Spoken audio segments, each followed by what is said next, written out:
The X Zone Radio Show with Rob McConnell is largely an opinion talk show. All opinions, comments, or statements of fact expressed by Rob McConnell's guests are strictly their own and are not to be construed as those of the X Zone Radio Show or endorsed in any manner by Rob McConnell, REL-MAR McConnell Media Company, the X Zone Broadcast Network, its affiliated networks, stations, employees, or advertisers.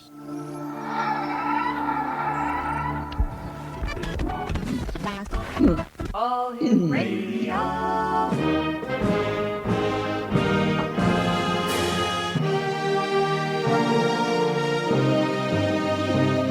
Welcome to the X Zone, a place where fact is fiction and fiction is reality.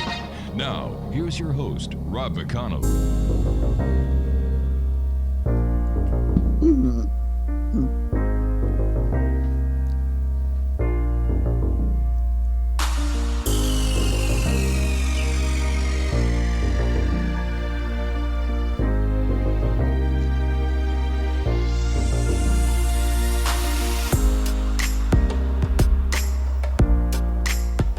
And good evening, one and all. This is another evening with yours truly, Rob McConnell, here in the X Zone from our broadcast center and studios in Niagara, Ontario, Canada. If you would like to send me an email, xzone@xzoneradiotv.com on all media social networks, xzone at xzoneradiotv. If you would like to visit the X Zone Broadcast Network, where we have listings of all the shows that are available to you, 7/24, 365, visit www.xzbn.net. And for the X Zone TV channel on SimulTV, simultv.com, and then in the search engine, type in X Zone. My guest this hour, X Zone Nation, is Cynthia Sue Larson. She is the best-selling author of several books, including Quantum Jumps, Reality Shifts, and High Energy Money, who helps people find love, meaning, and prosperity by accessing worlds of possibility. Now, Cynthia has a degree in physics from UC Berkeley, an MBA degree, a doctorate of divinity, and a second black belt in Kuk Sul Wan. And Cynthia is the host of Living the Quantum Dream on the Dream Visions 7 radio network. And joining me now is the one and only Cynthia Sue Larson. And welcome back to the X Zone, Cynthia. Thank you so much, Rob. It's such a pleasure to be on the show with you. Nice having you back with us again. For our listeners who may not have been with us the last time you joined us here in the X Zone, tell them a little bit about yourself and what started you on the crusade or the quest that you're on. Well, the short version is that I've been fascinated by the true nature of reality, and then perhaps pursuant to that fascination, I've experienced some remarkable things that are now, I think, accepted as Mandella effects. Right. But back in the 1990s, when I was really starting my website and writing about this material, it was not the term. So I was pretty much, it's like on thin ice out there. I would imagine so, yeah. Yeah. So now I've got a lot more company, people who are witnessing that we do appear to have alternate realities where some of the things that we observe could be physiological changes, changes in the Earth's geography and so forth. Right. For me personally, I was just with a couple of friends. We were walking by the Berkeley Marina, and there had been previously a wide, large open space that we would walk through together. Yes.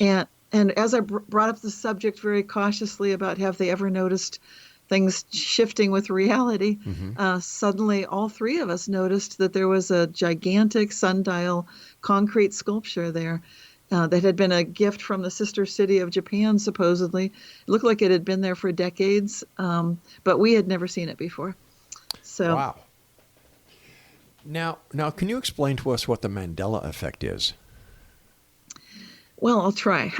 All right. To be honest, I know that's a deep question.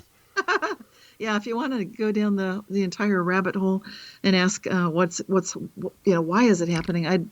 That's conjecture right now. But as far as what is happening, yes, people are noticing, like Nelson Mandela is where the term Mandela effect came from, and a lot of people. Art Bell, in fact, on Coast to Coast, noticed from the number of calls he was getting that people really had remembered that Nelson Mandela had passed away. He died while incarcerated. So this was April 2001 that the phone was ringing off the hook, and Art Bell was getting a lot of calls about this. But it took a number of years before the term Mandela effect was actually coined to mean that something has changed, because we remember that Nelson Mandela died while incarcerated, for example. But then at that time, in 2001, 2008, 2009, 2010, he actually was very much alive at that time. Okay, so let me just try and help our listeners understand. So reports were being the reported death of Nelson Mandela while he was in prison was being circulated, when in fact he was still alive. Is that it? Well, that's close. Okay. You're getting there. What people remember is having seen TV newscasts on all of the major networks. They remember seeing the front page news on every country and continent on Earth, just reporting the news that Nelson Mandela has died. So it's not so much just that they have a vague recollection that maybe this happened, but Right. they actually remember, like, wow, look at the mess that's happening now with his widow, Winnie, dealing with all sorts of stuff, just trying to get the estate sorted out. They'll remember details, Yes. and that kind of thing. So it's even including people remembering that they learned when they were going to school that Nelson Mandela had died in jail. So there are all sorts of facets to this, but it's not necessarily that everybody in the world remembers that. So there are people that remember things just pretty much the way they actually match historical facts right now. Okay, so how do we explain this? Where some people saw news reports of Nelson Mandela being dead, and other people have no recollection of the events occurring. Right. Well, because I've been tracking this before the so-called Mandela effect situation came on the scene, I was actually tracking it in the 1990s, which was a few years before 2001 when Art Bell noticed it. So had a few years in on this, and my take on it, just put it out there from it's my point of view, Sure. is that it looks to me like we can expect to see these quantum behaviors, the very spooky action at a distance that Einstein called it, where there's entanglement and two particles can be separated across a great distance and still respond as if they're joined at the hip. So you make a measurement on one and you absolutely know what the other entangled particle is doing.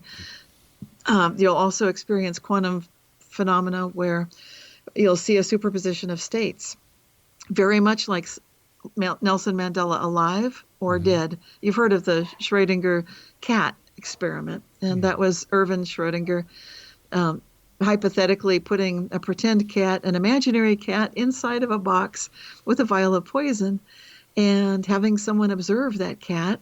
And inside the box, there's a very complex mechanism involving radioactive isotope that decays at some random rate that we don't know what that is. Therefore, this is the impossible situation that Erwin Schrödinger was pointing out. We are in this ridiculous situation, is what Erwin said, that the cat is both alive and dead at the same time. With the Mandela effect, we're actually witnessing people being alive again when we had seen reports that they had died. Could those reports have just been the result of fake news? Well, keep in mind this is before the term fake news came out. But of course, we've had yellow journalism, here in America. Sure. So I would say this is very different for those of us who have experienced it. It doesn't feel the same. Like I know what the so-called fake news is like, where there's a bias, there's a slant, and or Facebook is filled with these false statements. And then in the earlier days, you had the National Enquirer, World Weekly News, that were making up stories that were sensationalistic just in order to sell copy. And didn't Nelson Mandela actually, when did he die? In 1999, I think?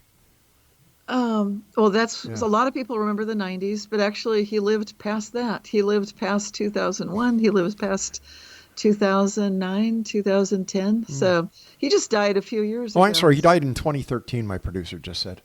Thank you. Thank you, Craig. But it becomes a little bit sketchy. So people will remember, like, he died in the 90s. Someone else will say, no, it was the 80s. And each of them have very clear anchor memories to describe why that's what they believe. Interesting.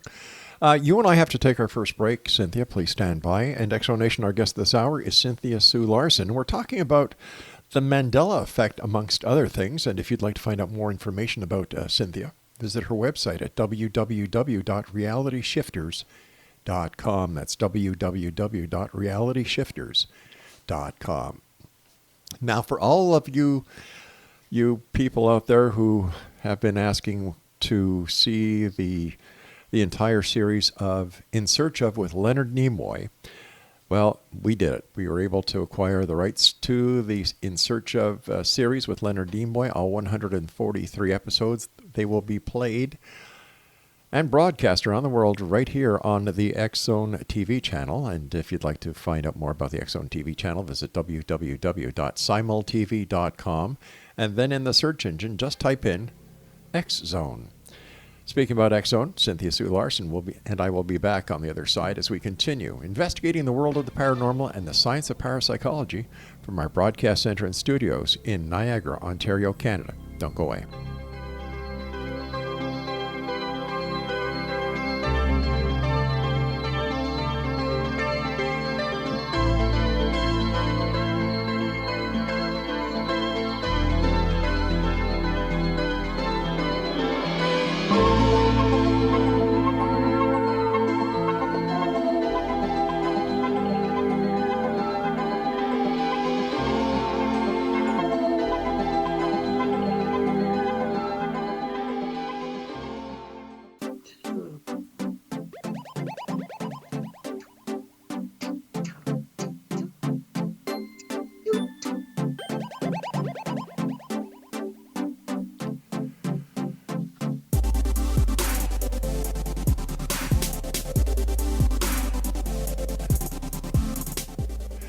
Explanation. Cynthia Sue Larson is my guest this hour. Her website is realityshifters.com.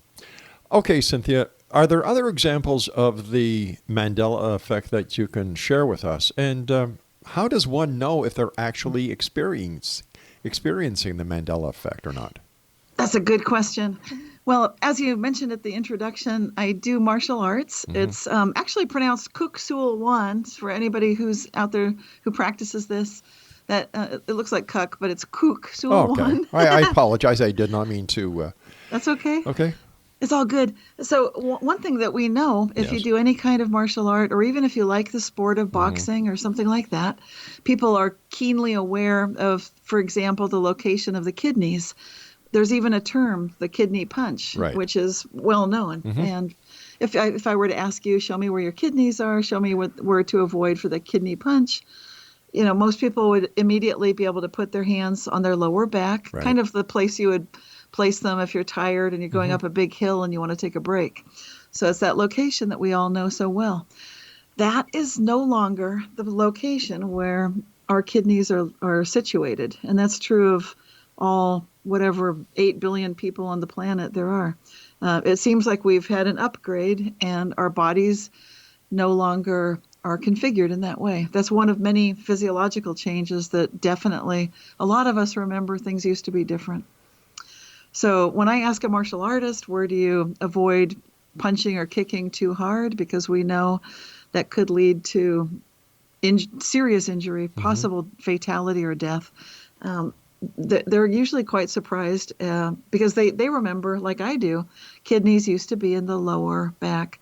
But now that's not the case. You don't need to be so cautious there. I mean, obviously you don't want to damage someone's spinal column or nerves, but no longer is it a case where you could whack the tender organs because the kidneys have relocated to a safer location. How do we know this? How do we know this? You can check it out. Check any anatomy text. Take a look at the current location of where the kidneys are. You'll see they've moved up. They're under the ribs. They're a little bit protected by the rib cage. And now for doctors to access, they need to go through the front, no longer through the back, the way some people remember they used to. All right, I'm having a problem with this one because I've had kidney surgery. Wow. So, Yeah. so this is amazing. So do you remember where would the scar be for that? Well, the scar is in the back. That would make sense for where they used to be. Now I'm curious. I think usually people's scars do stay the same, but if you go in and you get a checkup on your kidneys, no, the and they do the scar has not moved. My wife is a nurse, good. and the scar has not moved. It is in the same place it was 2 years after the surgery. Okay, the scars often stay there. What's interesting is that if you go in and they need to check on your kidneys now, what they do is they come in through the front now. They don't go in through the back. How come this isn't well known? I think it's going to be well known, but that's a really good question. Right now, a lot of people they just think this is ludicrous or they can't wrap their minds around it. It seems too bizarre to be true. Is it possible that the location of the kidneys in some people are not where they are in the majority of people due to a genetic or an anatomical difference? Well, you could account for some small changes that way, but this seems to be pretty dramatic and pretty global across the entire world. Now, when you say global across the world, how do we know this? From just like I've been publishing my newsletter, Reality Shifters, for 20 years, so I get reports from around the world. I've been a researcher collecting these firsthand reports, like you would do in biology, for example. So it's a kind of field science of a sort, like UFO reports. That's where we are with the Mandella effect right now.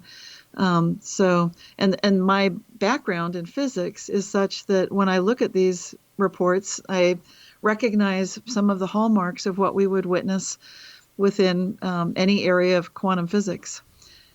And we're starting to see it pretty much anywhere we look in any other branch of science, whether it's evolution, we'll see evolutionary jumps. We'll see a lot of quantum behavior happening in biology. Definitely seeing that. So, okay. My producers just checked something out on the web. And this is from a leading medical university, and they say the kidneys are a pair of bean-shaped organs on either side of your spine, below your ribs and behind your belly. Okay. What you want to do is actually go into the doctor, and if you get a checkup, not that you need one, only do it if you need one. Yeah. But I've heard from reputable sources that they used to have doctors check them on the back, the lower back, and now that's not where they're approached because that's not the easy access point. It's definitely through the front. They're up higher toward the rib cage than they used to be. But you said they're behind the rib cage. They're slightly inside of it, so they've just kind of moved up and a little bit more protected, and the access point is now the front, not the back. So what do you think is causing these changes? I think this is the way nature works. So my premise is that we live in a remarkably unlikely universe. I like to look at it from the spiritual side. So to me, I take an optimistic view that we can see that this is the best of all possible worlds, and that as conscious observers, we're helping to make that so. Would this account for all the different sightings of, let's say, Elvis Presley that people have had over the years? It actually might be a contributing factor. Probably, I know it sounds crazy to say so. That's a funny example, but yeah, I couldn't rule that out. It's quite possible. Would that also account for people who say that I know I put my keys here and they're gone now? Absolutely, yes. And that's kind of where I came in on this topic Right. when I started my website, was noticing that objects that seem like they should not be moving around are definitely like teleporting around and not where you left them at all. They're in a totally different location. Now, I'm not a physicist. I'm not a quantum physicist, but something that comes to mind that if something was moved at a molecular level, would that not change the entire area where the rift occurred? Why just the keys? Wouldn't there be an indentation in a table? Wouldn't there be some other evidence that there had been a rift in the very fabric of time and space? Because that's what would happen if there was a quantum shift. Yeah, well, I guess that would be one possibility. But what I notice, these shifts in my daily life, they don't seem like that. I'll notice something different than I expected, but everything in that different moment seems relatively normal. Okay. So What do we know about the physiology and psychology of people who are experiencing the Mandela effect?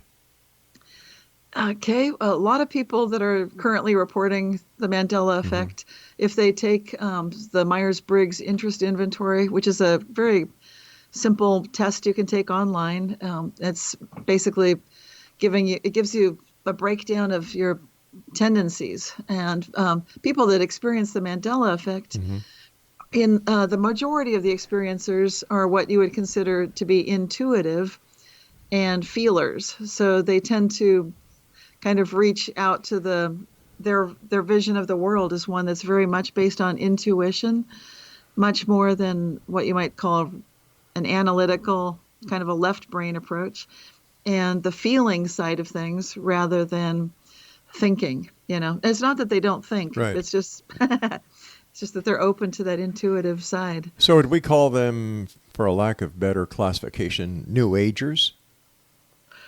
Some people might say that. Okay. That I don't know that that's currently the term that's in vogue, but I think people really resonate with that. Well, I'm just trying to figure out, the grouping, and I didn't want to be negative, so I thought that would be a good example. Right. All right, so they're intuitive. They are. Could we say that they have the same approach to life that would be found in the new concept of spirituality that seems to be growing amongst the people? That is a good fit, yes. Yeah. Although there also are some subgroups in the Mandela-affected community that are what you would call conspiracy theorists. And I would be remiss to not point out that some people believe that actually we might be living in a computer simulation. And you'll hear people like Elon Musk talk about that. But when you hear the Mandela-affected people talk about it, then they can kind of go into a sort of a, not necessarily a dark place, but once they're living it, then they can start feeling like, what's the point? Things are changing and I want my old Earth back, which I don't think that's a helpful mindset personally. No, I agree with you. But I can certainly understand why, because some people are saying we don't live in the same part of the Milky Way that we used to live in. We're in a different part of the universe, that the continents have changed. Our bodies are changing, not just the kidneys, but the heart and the skull. And lots of things are happening that seem very different. It's called evolution. Exactly. All right, stand by, Cynthia. You and I have to take our news break at the bottom of the hour. Next Nation, our guest this hour is Cynthia Sue Larson. Her website is realityshifters.com. Once again, the X Chronicles newspaper is available with our compliments to one and all. All you have to do is go to www.xchroniclesnewspaper.com. Each edition is a minimum of 92 full-color pages. And once again, to get your copy, you can download it, read it online, do whatever you'd like with it, but share it with people. There's some great articles in there. I shouldn't say some great articles. They're all great articles at www.xchroniclesnewspaper.com. I'm Rob McConnell. Cynthia Sue Larson and I return after this news break. Don't go away.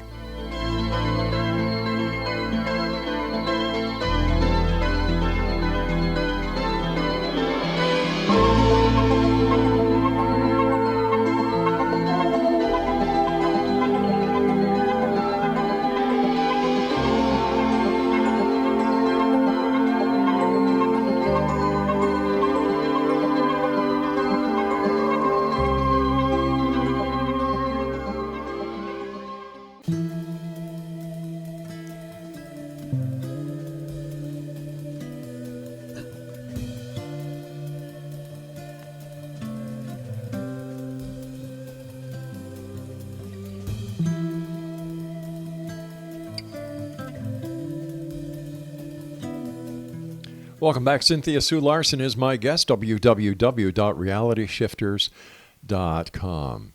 It's a very interesting concept of the Mandela effect.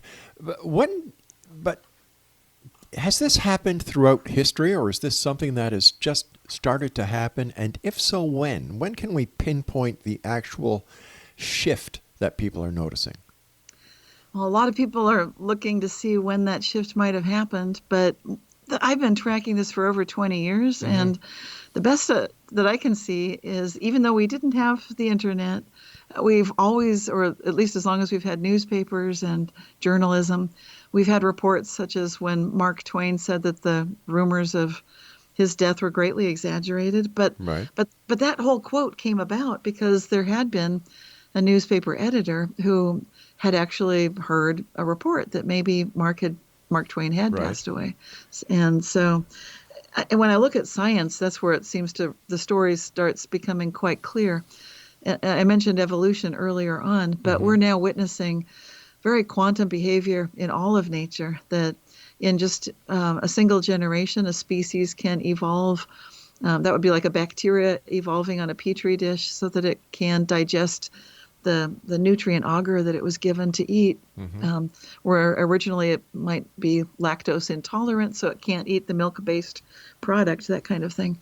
So we're definitely witnessing, thanks to our technology right now, we're getting a real view of the world through quantum eyes, also because quantum physics is making inroads into every single branch of science, which never was the case before. So we're starting to get an insight as to the observer's role in all of creation, that the way that we observe absolutely can make a difference in what we're seeing. It seems that the word quantum is a buzzword these days. People seem to be using it to express something that cannot be explained. For example, in the last minute, you've used the word quantum 6 times. Yes. What is the mean? What to our listeners who are saying what's quantum? Quantum. They've heard about it, but describe what you mean when you say quantum. Okay.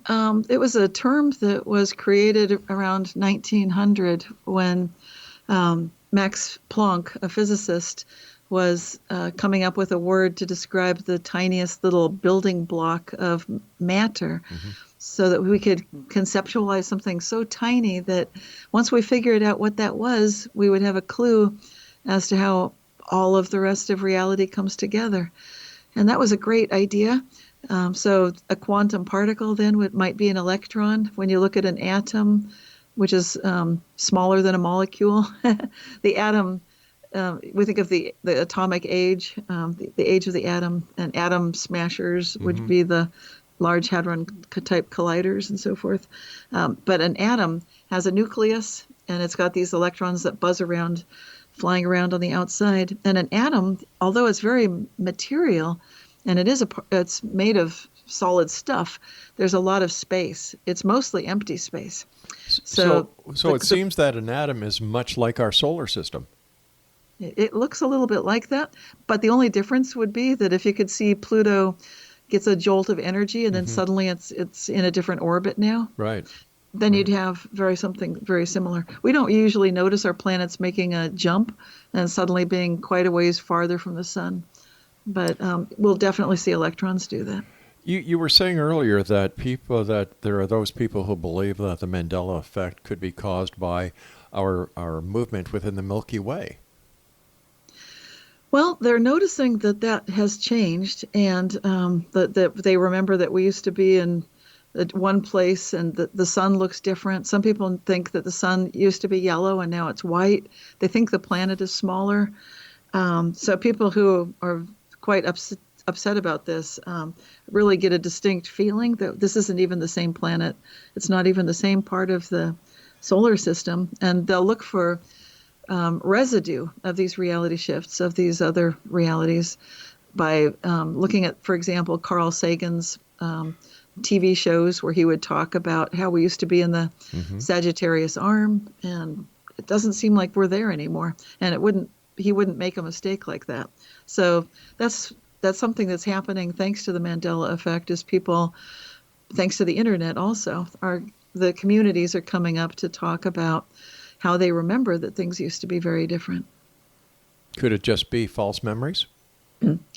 That's one theory, and it seems like that's a pretty good theory, unless, for me, it's the physiological changes that really get to me, because that seems to indicate something has changed. Like the position of the heart also seems different to a lot of people. I remember if I wanted an accurate blood pressure reading, then I would offer my left arm, because the heart was, everybody knew it's slightly on the left side of the chest, not exactly in the center. Right now, it's pretty much exactly in the center Yeah, of our right behind the chest. sternum. Yeah. And I don't remember it being there. So, some people remember things differently. And for me, that's sort of mind-boggling. Yeah, and as So- far as taking blood pressure, it depends on where your doctor wants to take the pressure, because the pressure is the same on both sides. If the pressure is high on one side, they'll check the other side. If they, and so on and so forth. Plus the pressure in the ankles as well. That's true now. And I think it's very interesting, because I remember when that wasn't true. And why would I remember it that way? Well, because maybe they didn't do it but like that back then. Well, that's the weird thing about the so-called false memory. It's like, why would so many people remember the same bizarre thing? And I don't know that they were changing the way that they do it. I don't hear about changes in protocol. Like now we always come in the front for the kidneys. Like, why would that change like that? It's strange. It's medical science advances, and so do surgical techniques. And as newer and better techniques are discovered where the stress isn't as hard on the patient, then the articles get written up and doctors follow it, because at the end of the day, a doctor wants to be able to help a patient and cause them at least the less pain possible during a surgical procedure, so that the recovery will be less painful and without a higher risk of infection. I've had the pleasure of working with the International Institute for Spinal Regeneration, and I know that over the past 20 years, there's been a lot of changes in spinal research and spinal surgery. And, Absolutely. So I'm sure that the way they did spinal surgery 20 years ago is a little different from the way they do it now. Oh, it's definitely.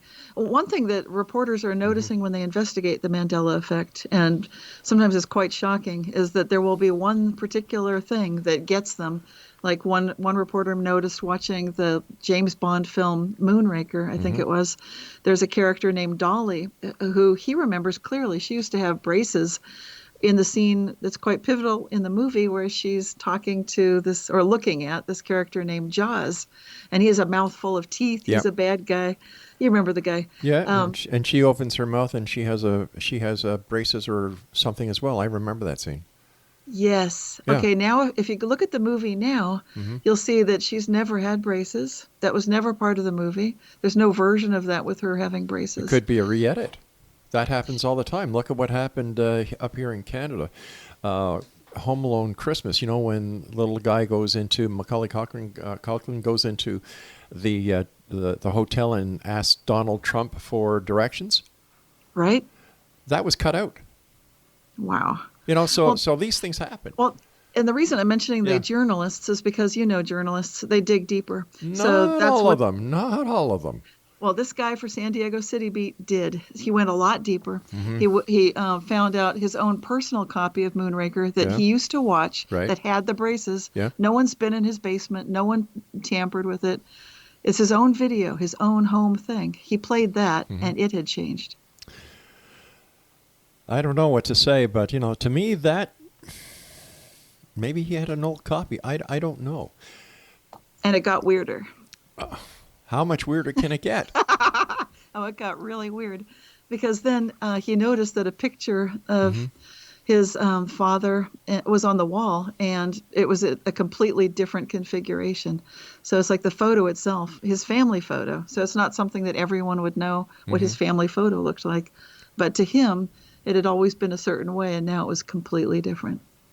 That is strange. Was he the only one who noticed this family photo difference, or were other members of the family also saying, hey, what the heck happened to this picture? Where's Dad or where's Mom? They weren't doing that the last time we saw it. Well, when he published the story, I think it was just him. Subsequently, I'm sure the whole family heard about it, and I don't know. Yeah. I'd love to follow up and find out. Yeah, it would be interesting to see if the family said, what are you talking about? The pictures, that's the way it's always been. Yeah, Right. Maybe he was wrong. Who knows? We've got to take our final break here, Cynthia. Please stand by. And Exonation, our guest this hour is Cynthia Sue Larson, www.realityshifters.com. Tell me, Exonation, are you a believer or are you a skeptic when it comes to the Mandela effect? Send me an email, xzone@xzoneradiotv.com, and we'll publish the results where we usually do on the Xzone TV, xzoneradiotv.com website. Wow. The weekend is here already. I hope everyone has a great weekend, that, you all deserve to relax, spend time with the family, because during the week they've missed you, and it's always great to reconnect with those you love and those who love you. I'll be back on the other side of this commercial break with the news as we wrap up this hour here in the X Zone with Cynthia Sue Larson from our broadcast center and studios in we're not in Hamilton anymore. We're in Niagara, Ontario, Canada.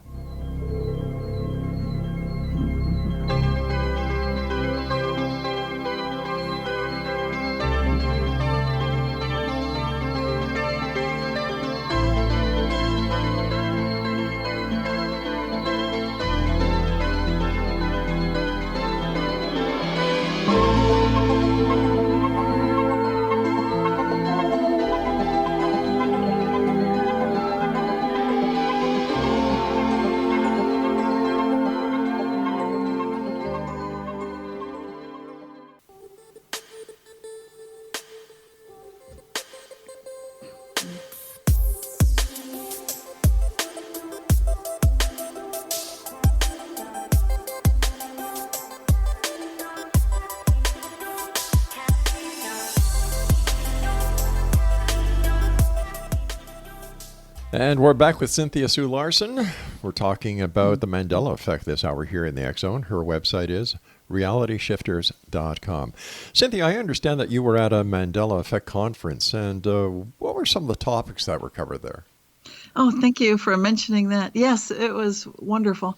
We had the quantum businessman there talking about Gilligan's Island, and he interviewed his parents, talking about some family songs, John Denver songs that he remembered, and also some mandanimals. These are Mandela-affected animals, such as beavers that just have remarkably orange teeth, for example, and giraffes that eat meat and that kind of thing.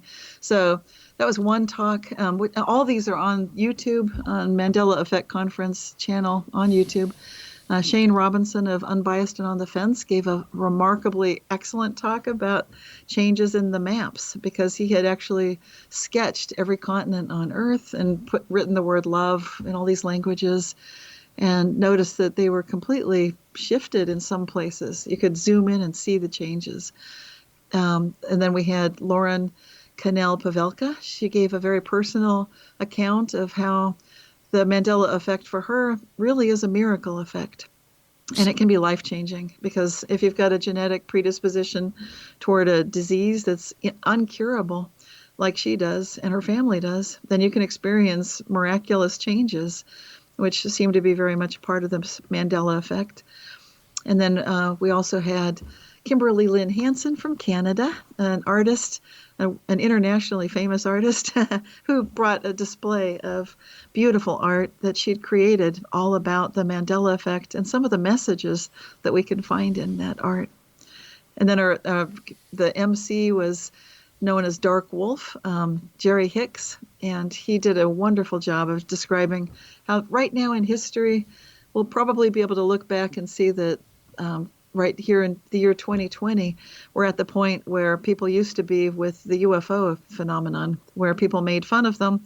But then now the governments of the world are coming forth and saying, we're patenting anti-grav technology and that kind of thing. So I think. All right, I have to ask you, you were saying that something about beavers with orange teeth. Yes. Now, do they have orange teeth or they don't have orange teeth? I'm trying to understand which side of the coin this is on. Well, what do you think? This is always interesting. Well, I've seen beavers because we live up here in Canada. I've seen beavers because that have orange teeth, and I've also seen beavers with the regular kind of colored teeth, and I know for a fact that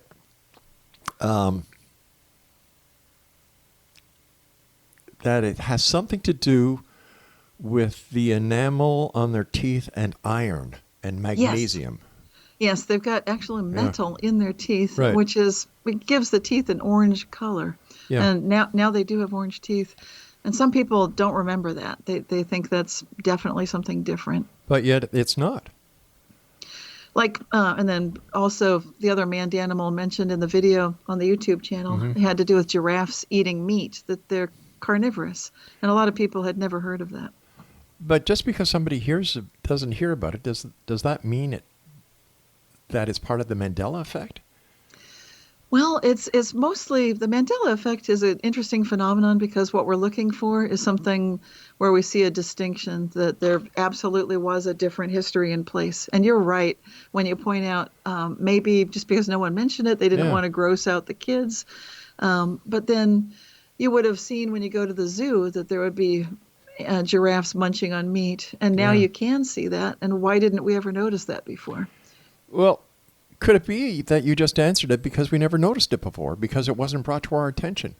But why? That's the question. Well, okay, let's say that you're on a safari, okay, and you're in Africa, and you see a giraffe licking a carcass. To you, that's not normal because you believe, based on what you've known so far, that giraffes don't eat meat. So if you were to see a giraffe licking meat, and giraffes have a very well-known habit of chewing bones. Now, this is a fact. It's a zoological fact that they chew bones. So if you didn't know that, you would think that this was strange and that, this has got to be something that is not normal. Unless you know all the facts, how can you make a claim that something isn't normal? And the reason that these are not perhaps the best convincing arguments for an individual, I think you're making a good case for that. What matters is when you notice in your own life that you've seen something flip-flop or that there's something that you absolutely remember, and it's definitely different. So, give me an example of that. Give me an example of something that a person that you've heard of has said, I know this for as an experience, my own personal experience. This is what happened. This is what it was. Well, for myself, I used to do my laundry every day, or once a week at least. And when I was turning one of the dials, the knobs on the machine, suddenly it needed to be turned a different direction and a different amount. I had to actually stop, stare, and look at what was going on because I couldn't just use my muscle motor memory and start the dryer the way I'd always done before. It was completely different. And that's something that only I would notice. It's something only startling to me.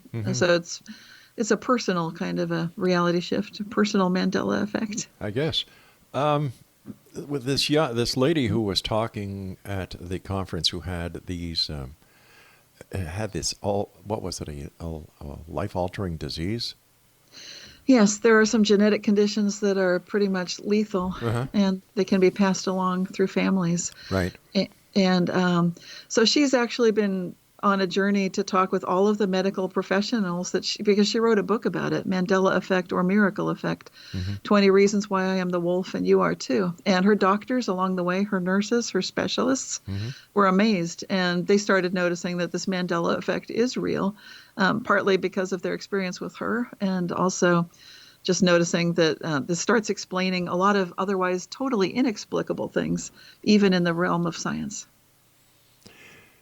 Could the Mandela effect be a phrase that is used when people do not understand what they're seeing, and there could be a logical explanation for something that seems so illogical to people? Yes, you can always use just regular classical logic and your analytical side of your mind to sort things through. Yeah. We did notice in some of the talks at the conference that we had in Idaho in November, both Shane Robinson pointed it out and so did Lauren Cannell-Pavelka, that there definitely is an intuitive aspect to this Mandela effect. And a lot of people do not naturally take to that intuitive approach toward life. But if you start moving more into the intuitive side of viewing the world, it's likely that you can start seeing, some of this kind of magic or miracle or Mandela effect. Now, we know for a fact that certain conditions, environmental conditions, and I don't want to sound as if I'm trying to be nasty here or not. I'm not. I'm just trying to find an explanation. Affect the human psyche. Is it possible that the Mandela effect is actually being caused by environmental effects and not a Mandela effect? Well, we might be able to suspect that would be a possibility, but I've been following the science of, if you're familiar with the double slit experiment in quantum physics, it's been called the most elegant experiment in all of science. And last year, 2019, a joint study between the University of Edinburgh, Scotland, and University of Vienna, Austria, showed conclusively that two observers at the same place and same time absolutely see two different things, and that's a recognized fact, and that's coming to us thanks to quantum science. But how does that quantify the Mandela effect? That gives us a basis by which to recognize that we're not always going to see the same thing, even if we are at the same place and same time. That's why certain people, when they go on paranormal investigations, some see spirits, others don't. Some people see UFOs, others don't. Yes, exactly. Because they're not tuned into the same frequency. Well, the science experiment doesn't mention frequencies, but otherwise, I'd tend to agree with you. Yeah. So what's next for you, Cynthia? We've got about a minute left. Well, I'm working on a new book about the Mandela effect and its society, awakening from me to we. It's really more of a global consciousness. It looks to me like we're in a big global consciousness shift. Our next conference, if people are interested, it'll be happening in Connecticut, first weekend in June, and you can go to MandelaEffectConference.com and check it out. Cynthia, I want to thank you ever so much for joining us. Always a great pleasure talking to you. You're one heck of an advocate for the Mandela effect, and you bring a good argument to the table. Thank you. Take care of yourself, Cynthia. Exonation, our guest this hour has been Cynthia Sue Larson, and the website is www.realityshifters.com. Whether you're a skeptic or a believer, send me an email. Do you think that the Mandela effect is real, or is it a condition caused by some outside source? Could it be an environmental effect? Cynthia brought up examples of what the Mandela effect are, and it didn't not take us very long to actually say, you know what, you're wrong. There are beaver with orange teeth. There are giraffes that may look as if they're eating meat, because giraffes enjoy chewing bones. And that you can check up in your good old Funkin' Wagnall. We'll be back on the other side of this commercial break with the news at 6.5 minutes past the top of the hour as the X-Zone continues with yours truly, Rob McConnell, from right here, the studios of the X-Zone Broadcast Network in Niagara, Ontario, Canada. Don't go away.